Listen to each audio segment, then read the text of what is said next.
नमस्कार मित्रों, मैं संजीव गोचर आज फिर हाजिर हूँ आपके सामने एक नई सूचना और नई जानकारी के साथ।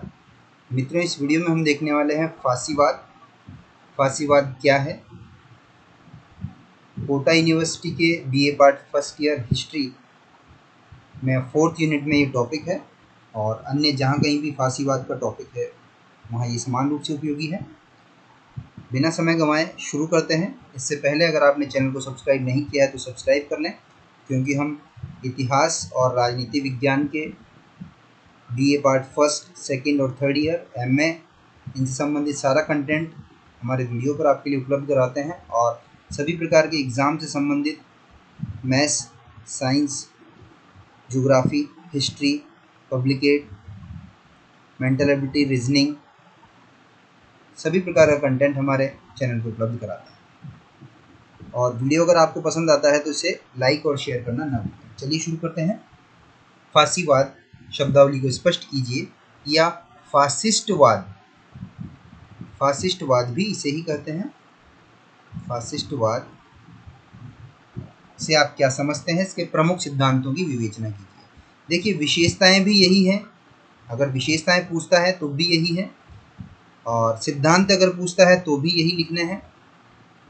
ठीक है, तो फासीवाद का अर्थ है कि ये एक ऐसी विचारधारा है जो सर्वसत्तात्मक राज्य की समर्थक थी, और इसका जो प्रवर्तक था वो इटली में मुसोलिनी था, और इसका जो जन्म हुआ मूल रूप से इटली में ही हुआ। जैसे नाजीवाद का जो प्रवर्तक था वो हिटलर था जर्मनी में, उसी तरह से फासीवाद का प्रवर्तक इटली में मूल रूप से मुसोलिनी था। तो ये एक ऐसी विचारधारा है जो सर्वसत्तात्मक राज्य की समर्थक थी, अधिनायक तंत्र की समर्थक थी, तानाशाही की, निरंकुश शासन की, केंद्रीयकरण की समर्थक थी, एक व्यक्ति में सारी सत्ता का केंद्रीकरण, साम्राज्यवाद की समर्थक थी, युद्ध की समर्थक थी, शांति की विरोधी थी। युद्ध को ये मानव शक्ति का परिचायक बताती है। साम्यवाद की विरोधी थी, उदारवाद की विरोधी थी,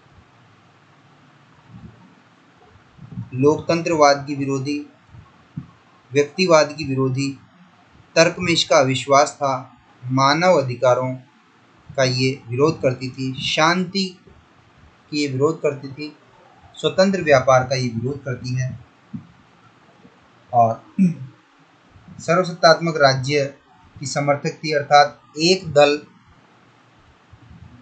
एक नेता में ये अवधारणा विश्वास करती है। समस्त राजनीतिक, सैनिक और आर्थिक सत्ता पर अधिनायक का, तानाशाह का पूरा नियंत्रण होता है सर्वसत्तात्मक राज्य में। व्यक्तिवाद की ये विरोधी है। इसके अनुसार व्यक्ति को उतनी ही स्वतंत्रता मिलनी चाहिए जितनी राज्य की सुविधा में बाधा न पड़े। राज्य के हित के लिए व्यक्ति का बलिदान किया जा सकता है। फासिस्टवाद व्यक्ति की गरिमा और महत्व, व्यक्ति के मौलिक अधिकारों का खंडन करती है। लोकतंत्र विरोधी है ये।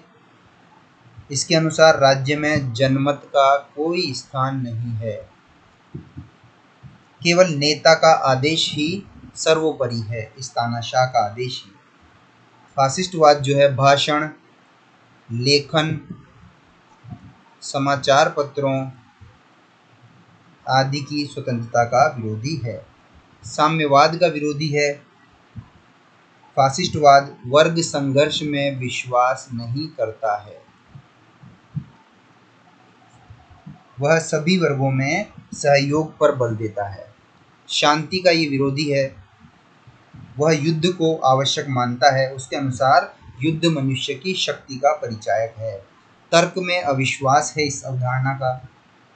इसके अनुसार मनुष्य को राज्य के आदेश के अनुसार कार्य करना चाहिए। कोई इफ नहीं, कोई बट नहीं, कोई तर्क नहीं, सही है या गलत है, राज्य ने बता दिया वो काम होना चाहिए। जनता का एकमात्र कर्तव्य अपने नेता की आज्ञा का पालन करना है। स्वतंत्र व्यापार की यह अवधारणा विरोधी है। इसके अनुसार आर्थिक व्यवस्था में सरकार का हस्तक्षेप आवश्यक है। मजदूरों एवं पूंजीपतियों पर फासिस्टवाद नियंत्रण रखना चाहता है और वह मजदूरों के हड़ताल करने तथा पूंजीपतियों के कारखाने बंद करने के अधिकार को मान्यता नहीं देता है। इस प्रकार फासिस्टवाद का अर्थ है, फासिस्टवाद विचारधारा सर्वसत्तात्मक राज्य की समर्थक थी। वह लोकतंत्रवाद, साम्यवाद, उदारवाद, व्यक्तिवाद की प्रबल विरोधी थी।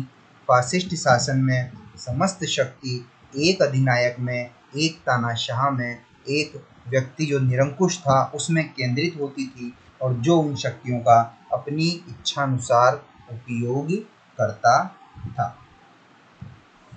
इस वीडियो में उम्मीद करता हूँ आपको फासीवाद का अर्थ समझ में आ गया होगा। अगर कोई भी डाउट है, क्वेरी है, तो आप कमेंट बॉक्स में कमेंट करके पूछ सकते हैं। मिलते हैं अगले वीडियो में। धन्यवाद।